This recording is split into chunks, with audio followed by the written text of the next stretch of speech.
Uma nova espécie de pterossauro foi descoberta por cientistas brasileiros em um vômito fossilizado. O réptil, que viveu cerca de 110 milhões de anos atrás, acabou sendo devorado junto de peixes, mas não deu tempo nem de ser digerido. Você vai saber tudo sobre essa nova espécie agora aqui no Plantão do Meteoro.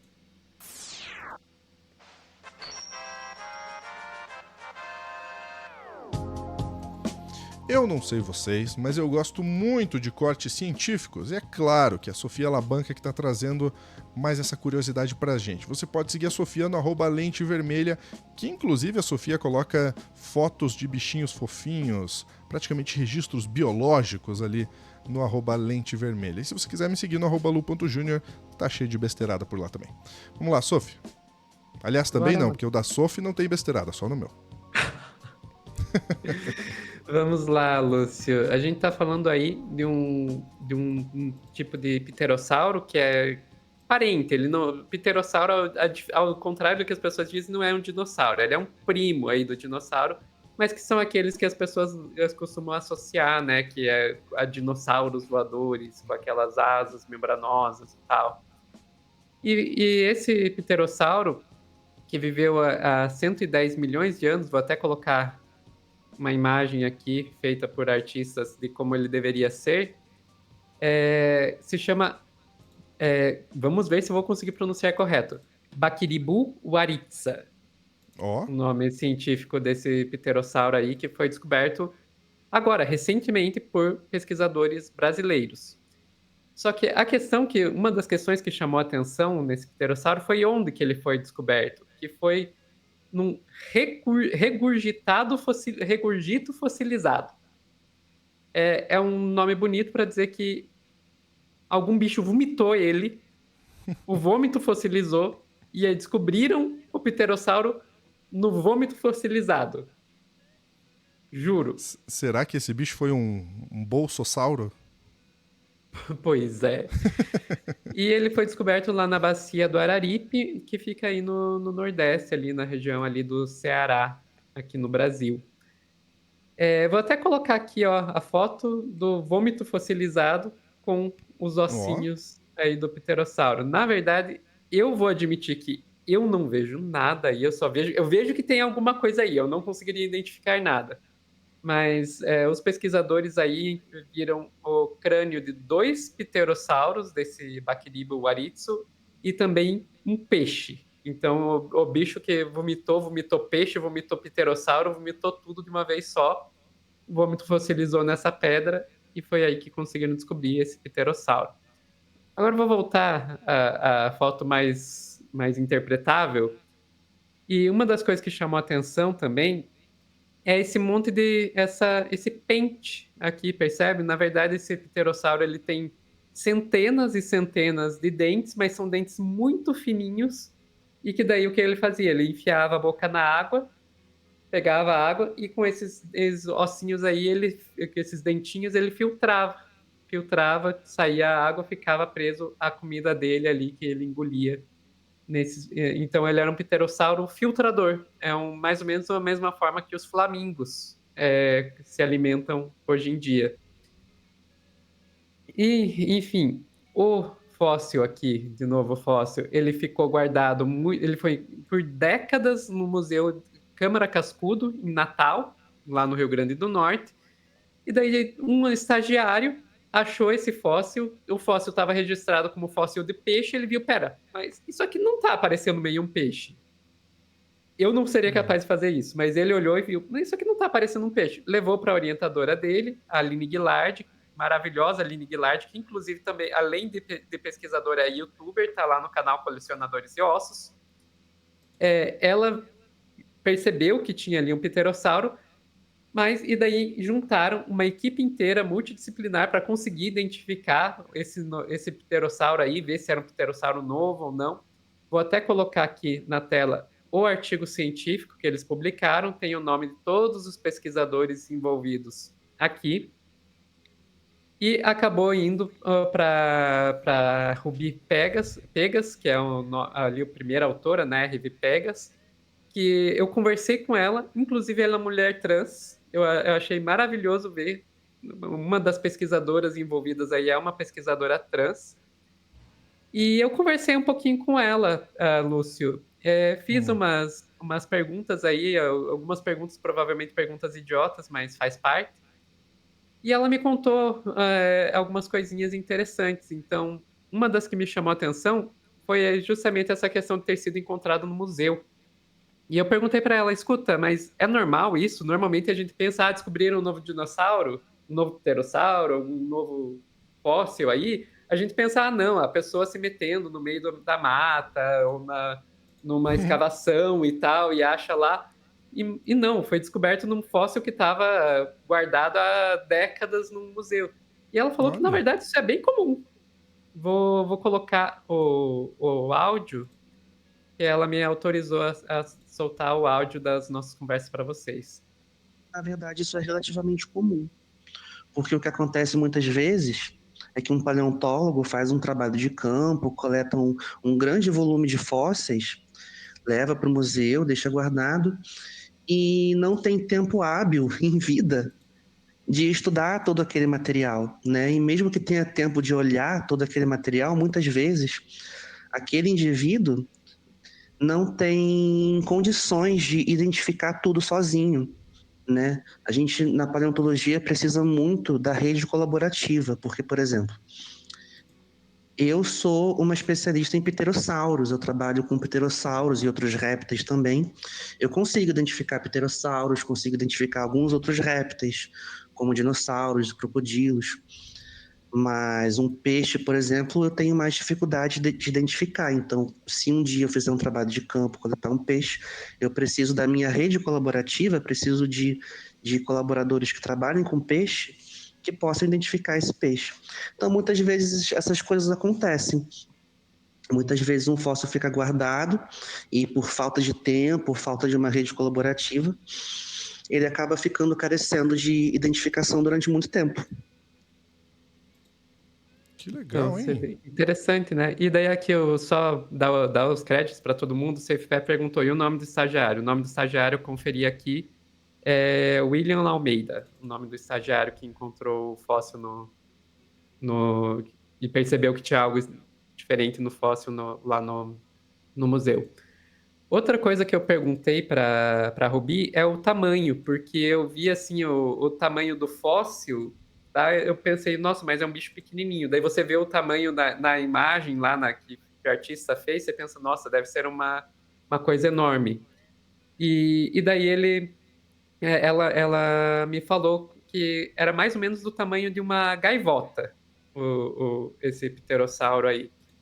E daí a última pergunta que eu fiz para ela foi com relação se tinha alguma ideia do que poderia ter comido o pterossauro e que depois vomitou. E ela me falou: olha, a gente não tem muito como ter certeza, mas tem algumas dicas que a gente tem para tentar descobrir o que foi que comeu o pterossauro e vomitou.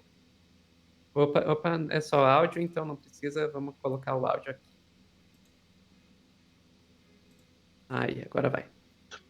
Esse vômito ele é bem volumoso, né? Porque ele compreende fragmentos de 2 crânios de pterossauro, além de 4 peixes inteiros. Então, o que isso diz sobre o animal que produziu, né, aquele regurgito?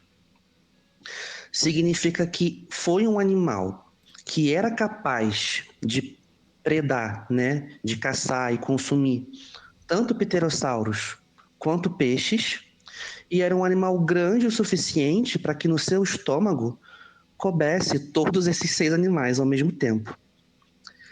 Então a gente tem que pensar nos animais que conviveram com esse pterossauro e com esses peixes naquela região, naquele tempo, né? Ou seja, na região do Cariri, da Chapada do Araripe, há 110 milhões de anos atrás.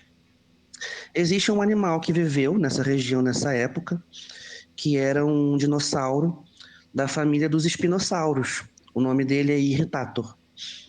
E os espinossauros, inclusive o Irritator, eram animais que a gente sabe que eram capazes de consumir tanto peixes quanto pterossauros.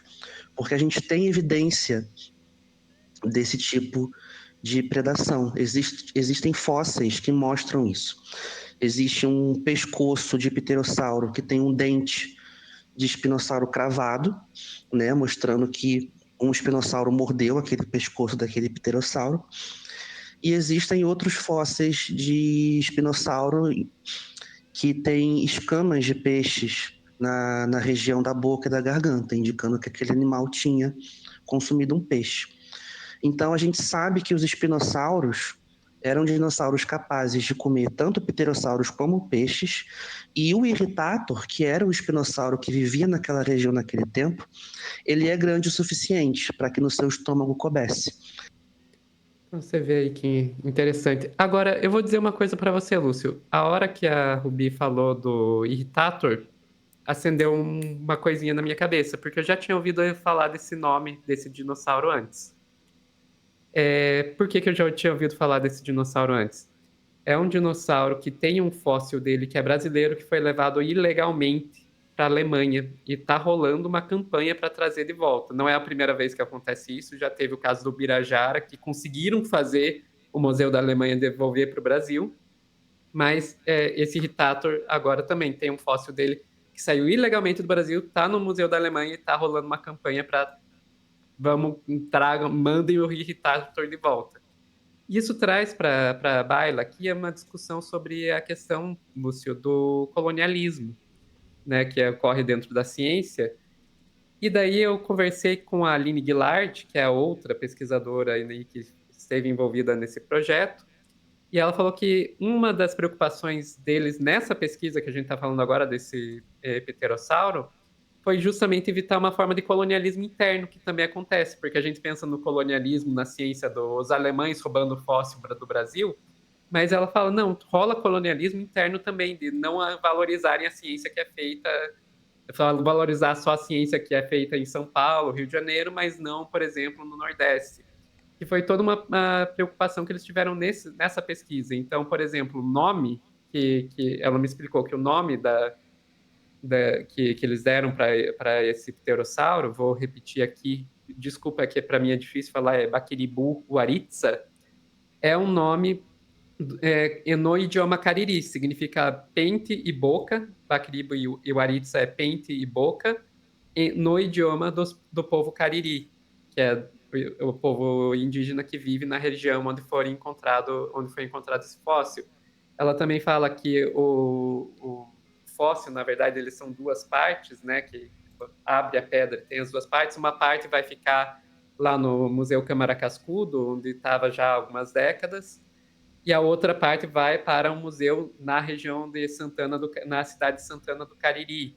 Então, devolver aí metade do fóssil para o museu mais próximo da região onde ele foi encontrado. E daí ela também falou um pouquinho sobre. Eu peguei um áudio dela também. Ela falou. Daí vamos encerrar com isso, porque já está muito longo esse corte. Vamos lá.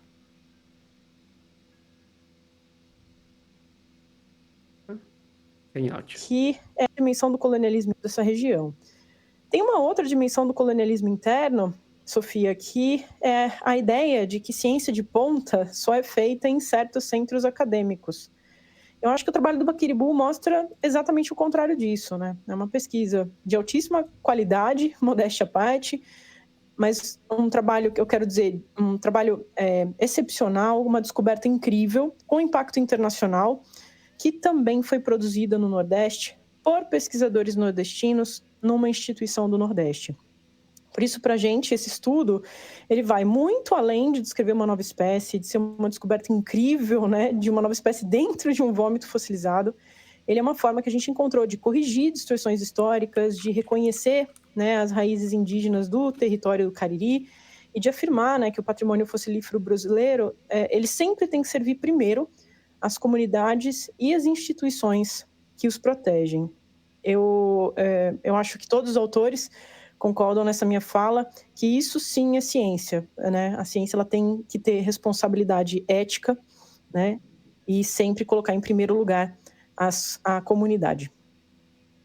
E é isso. Agradecer muito aqui a Ruby Pegas e a Aline Guillard por me mandarem esses áudios. E é isso, é uma pesquisa que eu acho interessante tanto pela questão da descoberta em si, o vômito fossilizado, o pterossauro filtrador, mas também tem esse aspecto aí do colonialismo que não tem como não trazer. Muito legal, hein? Muito legal mesmo. E se de fato, as imagens da arte estiverem próximas do que foi, né, a realidade, é uma espécime muito interessante, hein, Sofia? Vou colocar na tela aqui, deixa eu ver se dá pra ver. Aí, agora apareceu. Olha só que espécime interessante, né? Não, esse é o meu, você tá dando lá no seu aqui. Ah, perdão. Aí. Olha que legal. Bem legal, né? Bom, o que você achou desse corte? Você quer saber mais sobre ciência? Você quer saber mais sobre esse assunto? Comenta aí embaixo que a gente traz mais para você. Um grande abraço. Até a próxima.